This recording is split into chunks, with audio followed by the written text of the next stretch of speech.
You might remember Patrick Swayze from Dirty Dancing, but his real love story started way before he starred in the film. Patrick met Lisa Niemi when he was 18 years old, and she was just 14. Lisa always knew that she wanted to be a dancer, and began training in ballet from a young age. It turns out that Patrick Swayze's mother, Patsy, was actually Lisa Niemi's ballet teacher. Now, before you think that the pair set eyes on each other and it was love at first sight, think again. With a dancing teacher for a mother, Patrick grew up dancing and had fun showing off to other girls that used to come to the studio. However, he admitted that he found it difficult trying to speak to Niemi. It seems that his charms that worked so well on other women just didn't do it for Lisa. I knew she was the smartest chick I'd ever met in my life. I had been meeting girls with names like Mimi and Angel, Swayze said to People magazine. And for a long time, I didn't feel like I deserved her. Niemi made it clear that she didn't want a smooth-talking kind of guy. She wanted someone that was real, honest, and down to earth. Once the pair started having real conversations and Patrick opened up about what he wanted from life, she started to pay a little more attention to him. After a few dates, the couple knew that they wanted to spend the rest of their lives together, and they married in 1975. There was something about him when I looked at him, what I saw was pure gold. The wedding took place in the very same dance studio that Lisa had learnt ballet, the perfect reflection of the pair's love for dancing and an ode to how they met. The two were completely inseparable, sharing the same passion for dancing, both getting their pilot licenses, and sharing a huge love for animals. Eventually, they moved to a ranch in New Mexico. Of course, the pair's biggest passion was for performing. While Lisa pushed for a career in dance, Swayze leaned more into the world of acting. The couple battled to make ends meet while they were attempting to make names for themselves in their chosen industry. Finally, in 1987, it was Dirty Dancing that gave Patrick the big break that he needed. Despite being a low-budget film, it ended up making a whopping $214 million at the box office. The actor shot to stardom, but remained humble, constantly giving thanks to Lisa for having played a large part in his early success. Quote, "I just felt at the time that I'm very, very lucky to have a woman who thinks I hung the moon." In fact, one song that Swayze co-wrote for the Dirty Dancing soundtrack, She's Like the Wind, was inspired by Lisa and his relationship with her. Every time I sing it now, anywhere, and perform it, I have to dedicate it to Lisa. But, like in any relationship, it wasn't all rainbows and sunshine. Patrick and Lisa also faced their fair share of rocky moments. In the early 90s, Lisa suffered from a miscarriage, which was heartbreaking for the couple, who were trying so hard to have a child at the time. Patrick mentioned, "I was born to be a dad." Others have said that the couple would have made the perfect parents because they both had too much wisdom, kindness, and love to share. Unfortunately, the tragedy doesn't stop there. Soon after Lisa's miscarriage, Patrick's father died of a heart attack, and his sister died a few years later due to complications related to prescription medication. Unable to cope with all of the heartache, loss, and expectations from his career, the actor turned to drinking. Patrick's addiction to alcohol began to take a toll on his career, and he was soon sidelined by Hollywood. His marriage was also beginning to suffer, which allegedly resulted in numerous arguments, and the actor had no choice but to check himself into rehab. The couple spent the next year apart, taking the time to heal and take care of themselves after everything they had experienced. But the battle wasn't over yet. The couple still had a few challenges ahead left to face. In 2005, Lisa suffered yet another miscarriage, which left the pair in total despair. It seemed that it was their last attempt to conceive, as the two never went on to have any children. A friend close to the couple said that this was their deepest regret. And if the two hadn't experienced enough, in 2008 another tragedy hit the family, when Swayze was diagnosed with stage 4 pancreatic cancer. The symptoms began towards the end of the previous year. He started to suffer from terrible pain, describing it as, quote, "pouring acid, on an open wound." "I keep dreaming of a future with a long and healthy life, a life not lived in the shadow of cancer but in the light," Swayze said at a Stand Up to Cancer event. Soon, the actor began to lose a lot of weight, and the doctors told him that his chances of surviving the disease were very slim. There was nothing the doctors could do because the tumor had spread too far. The news didn't stop Patrick from fighting the battle against cancer, and he chose to undergo chemotherapy. As he said to his doctor, "Show me the enemy and I'll fight him." The couple did everything they could to make their time together more meaningful and special.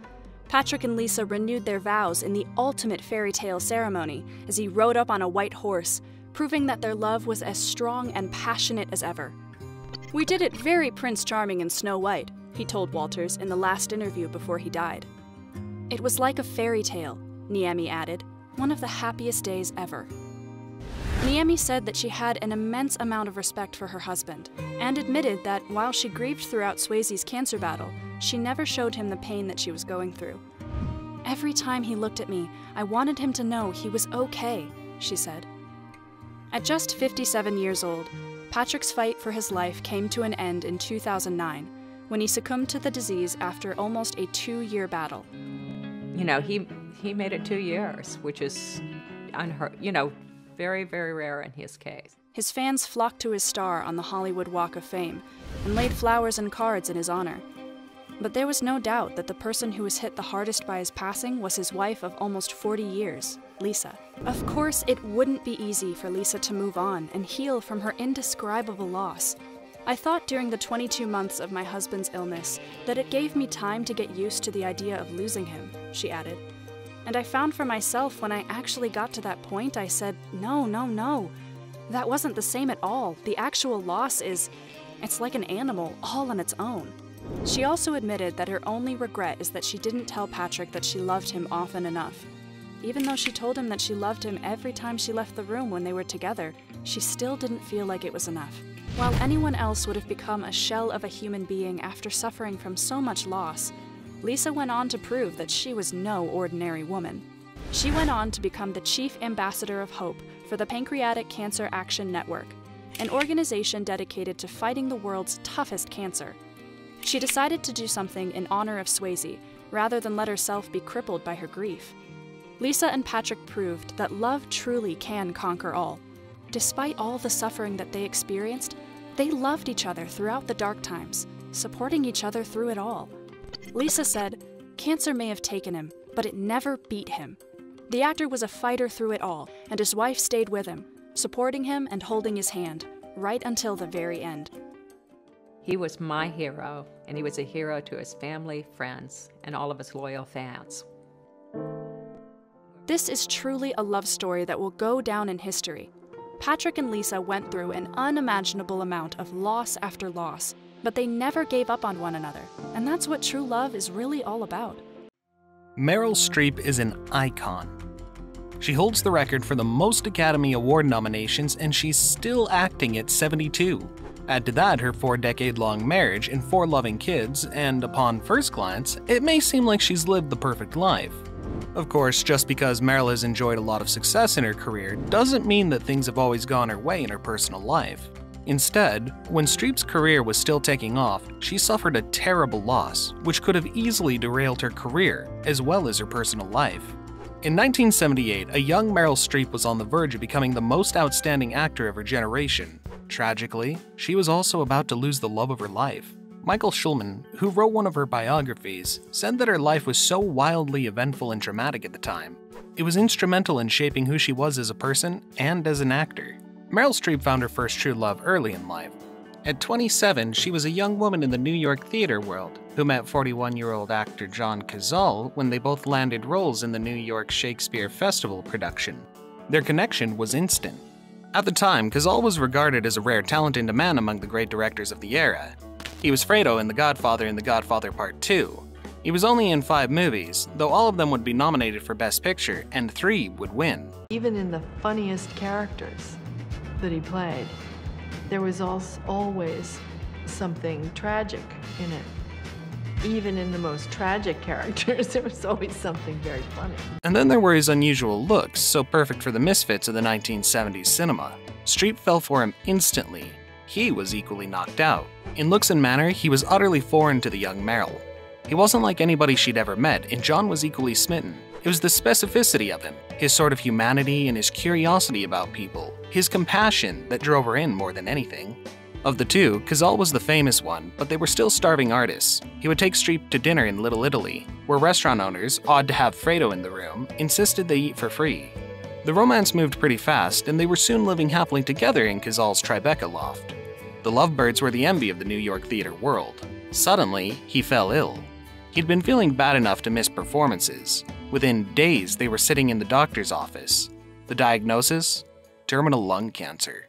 It had spread throughout his body. I don't want the cancer. John fell silent. For a moment, so did Meryl. But she was never one to give up, and certainly not one to succumb to despair. She looked up and said, "So where should we go to dinner?" Cazale dropped out of his play immediately. Streep was starring in the musical, and her castmates saw no sign of her anxiety or grief. The couple tried to keep the severity of his condition between them.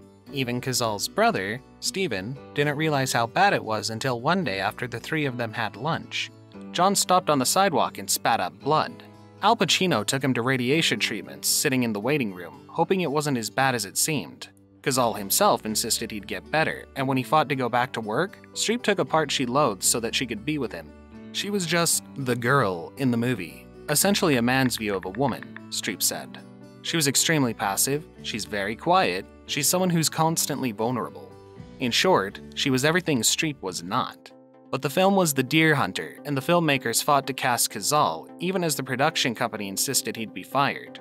The insurance costs would be outrageous, and no one wanted to back a film with a terminally ill star. The director Michael Cimino said later that he was told that unless he got rid of John, they would shut down the picture. It was awful. I spent hours on the phone, yelling and screaming and fighting. The story Streep would later tell, De Niro covered Cazale's insurance costs, which the actor had never confirmed or denied, but later said, "I wanted him to be in it." All Streep wanted to do was quit working and be with her love, but they were still struggling with medical bills. So the actor had to choose between spending more time with her dying boyfriend and paying the bills so he would actually live longer. How devastating. Reluctantly, she took a lead role in the miniseries Holocaust, solely for the money. It was filmed in Austria, and Cazale was too weak to go. Streep never complained, but quietly she agonized. The material was unrelentingly grim, Meryl later said. They shot on location at an actual concentration camp, which she found profoundly disturbing, especially in such a hard time. She spent 2.5 months in Austria, longer than she'd been told, separated from her beloved, each day another lost forever. Meryl was going crazy. John was sick, and she wanted to be with him. When she finally got back to New York, Cazale was worse than she'd ever seen him, and when it became clear he didn't have much time left, she took 5 months off from work so that they could spend as much time together as possible, even moving into the hospital during his final days. For 5 months, the couple disappeared. His cancer had spread to the bones and he was increasingly weak. She went with him to every doctor's appointment, every radiation treatment, and never betrayed a lack of hope. Speaking about her devotion, some viewed it as too extreme, and for others, she embodies the most prominent pillar of true love, selflessness. Streep later said that the time they had together, retreating into their cocoon, gave her a weird sort of protection. She was so close that she didn't notice the deterioration. She confided in very few people and wrote to her old drama teacher at Yale about her actual emotional state. "My beau is terribly ill," Streep wrote. "I'm worried all the time and pretending to be cheery all the time, which is more exhausting mentally, physically, and emotionally than any work I've ever done." In March 1978, John entered a caring facility and Meryl never left his side. Then on March 12th at 3 a.m., Cazale's doctor told Streep, he's gone. Meryl wasn't ready to hear it, much less believe it. What happened next, by some accounts, was the culmination of all the tenacious hope Meryl had kept alive for the past 10 months. She pounded on his chest, sobbing, and for a brief, alarming moment, John opened his eyes. "It's all right, Meryl," he said weakly. "It's all right." Then he closed his eyes and died. Streep's first call was to Cazale's brother, Stephen. She sobbed throughout. "I tried," she told him. There was some foreboding thing. I think he saw something in the future. I don't know what it was, but he might have seen what happened to him. The tragic loss weighed heavily on her, but that year Streep had success upon success. She won an Emmy for Holocaust, an Oscar nomination for The Deer Hunter, starred in a career-making role in Kramer vs. Kramer, which won her the Academy Award, and was cast in Shakespeare in the Park's The Taming of the Shrew. She had become a star, but John's death and her own suffering had transformed her as a person and an actor. For all her later accomplishments, 19 Academy Award nominations and 3 wins, her friends and fellow actors most admire Streep for her devotion to Cazale, for the strength of character such a young woman showed. A few months after her partner's death, Streep was kicked out of the apartment they had shared. Faced with the difficult task of packing up his belongings, she called on her brother for help. He, in turn, brought along a friend, sculptor Don Gummer, to lend a hand. As fate would have it, Streep ended up subletting Gummer's apartment since he was supposed to be in Pakistan for an extended holiday. The two began exchanging letters, then a motorcycle accident cut his plans short, bringing him home sooner than planned. While holding her 2-year relationship with Cazale close to her heart, Streep didn't allow its tragic end to stop her from moving forward, both in life and in love. Just 6 months later, in September 1978, the actor and the sculptor said, "I do."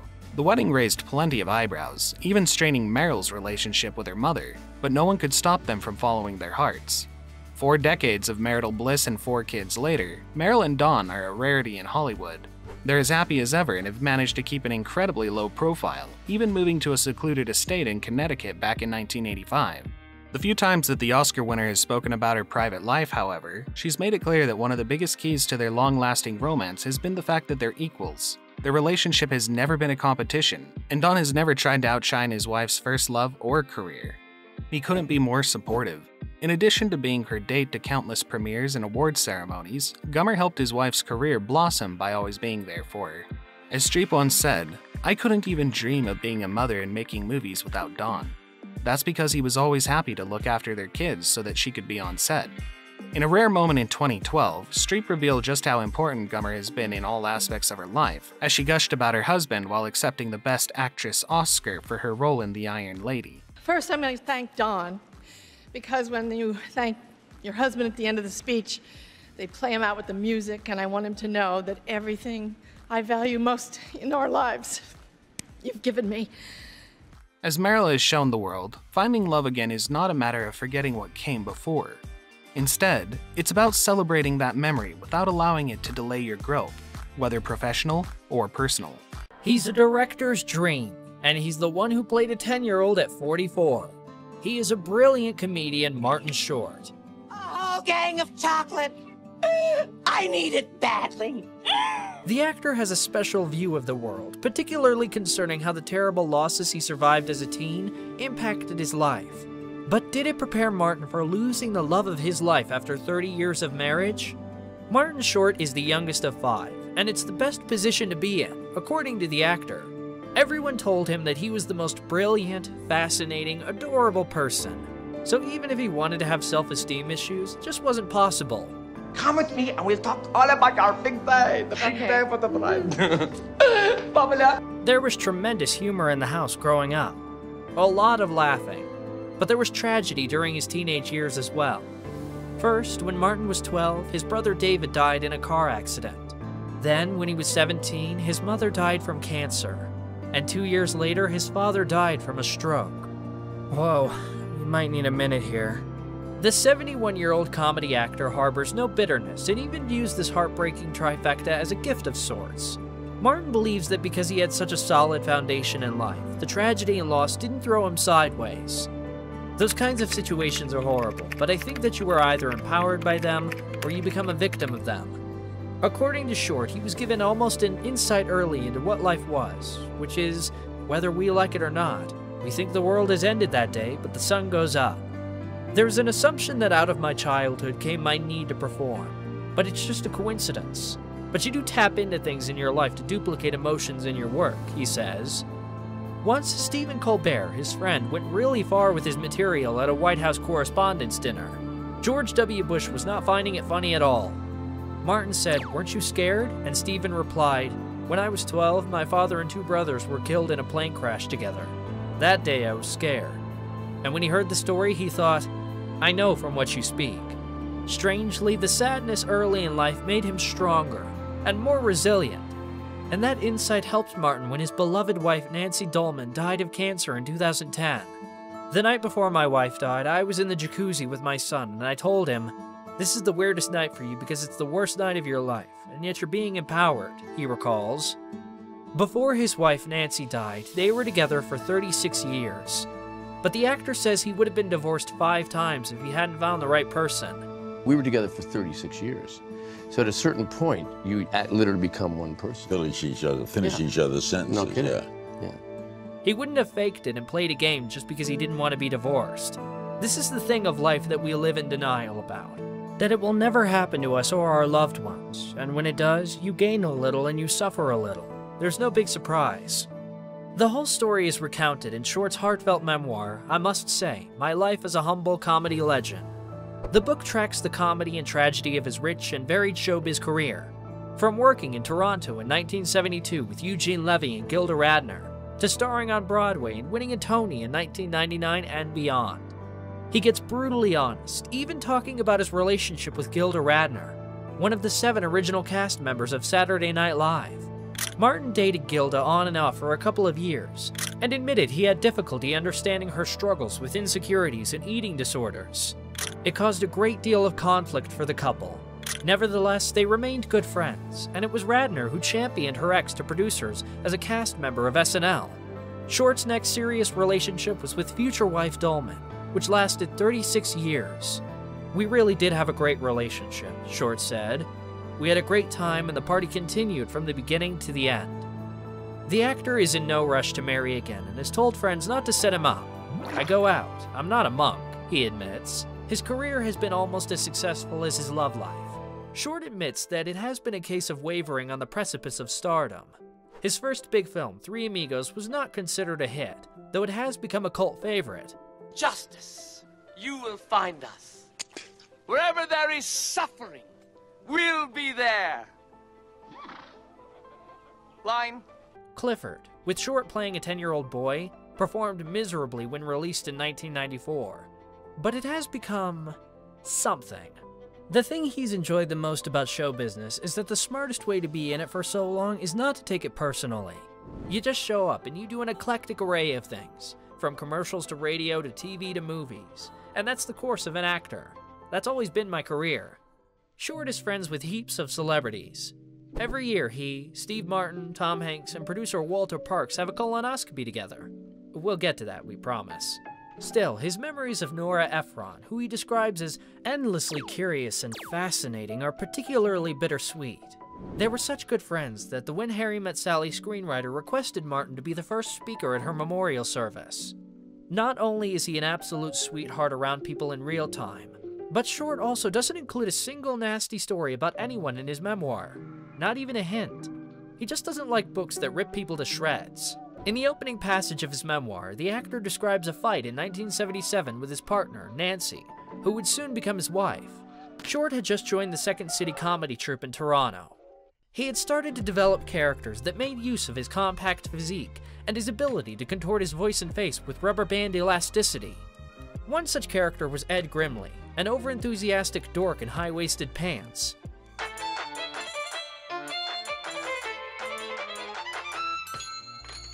During the fight, which Martin notes was about nothing at all, as most relationship squabbles are, Nancy did something unexpected. She asked to speak with Ed rather than with Martin. He immediately transformed into his alter ego. When Nancy asked Ed what her boyfriend's problem was, he suggested that Martin was jealous of your beauty and wisdom and saddened by his own tragic limitations. He then added, although his endowment has certainly been blessed by the Lord. Nancy thanked Ed and told him to go away. The argument was over. So that if we had a fight, my wife and I, she'd say, oh, I don't want to talk to you anymore. I want to talk to Ed. I like Ed better.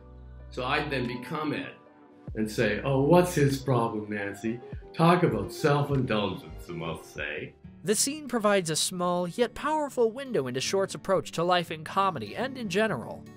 He's always going bigger, broader, rushing headfirst for the joke to break the tension. But his flamboyance carries sweetness and boyish play that has never really left him. Short seems as excited about his work today, at 71 years old, as he was when he first joined the cast of the Canadian sketch show SCTV in 1982. He is a beloved late-night show guest who is always trying to one-up his previous appearance. Ah, the moment for the special party is right here. Back in 2018, the legendary comedians, Steve Martin Short, as no one calls them, told Jimmy Kimmel that they'd get together with Tom Hanks and another friend for some fun the night before their colonoscopies. Of course, at this kind of party, everyone is a pooper. We thought everybody at our age. At a certain age, you want to get a colonoscopy, Martin said. We all came over, we played poker, and we watched some funny movie, and you drink all this stuff. They go through avoiding solid foods, consuming liquids, and clearing their bowels to get ready. There is a certain portion of the party that isn't so fun, though. What's shocking is with Steve. You know, he's a wealthy man, Short said. Who would think he would have one bathroom? I thought the bathroom ended up looking like a Jackson Pollock, Martin added. The four friends share one car on the ride to get their colonoscopies the next day, playing cards to determine who has to go last for his exam. It's a great way to do something that you should do, Martin said. Yeah, that's better if it's all men. You're having a colonoscopy party. Hey, you want to come to my colonoscopy party? Short and Martin's friendship is palpable. Martin says that if he and his wife, the journalist Anne Stringfield, are planning a dinner party and Short can't come, we'll cancel the dinner party. Every generation gets its own Martin Short. Gen X kids know him from Three Amigos, in which he, Steve Martin, and Chevy Chase play out-of-work actors who are mistakenly recruited to fight Mexican gangsters. For millennials, he is a flamboyant wedding planner from The Father of the Bride. Now, Gen Zers can meet him in the Hulu comedy mystery series Only Murders in the Building. Short, along with Steve Martin and their unlikely co-star Selena Gomez, play true crime obsessives who decide to investigate a murder that has occurred in their fancy Manhattan apartment building. That's all we have for you today, Juicers. What do you think?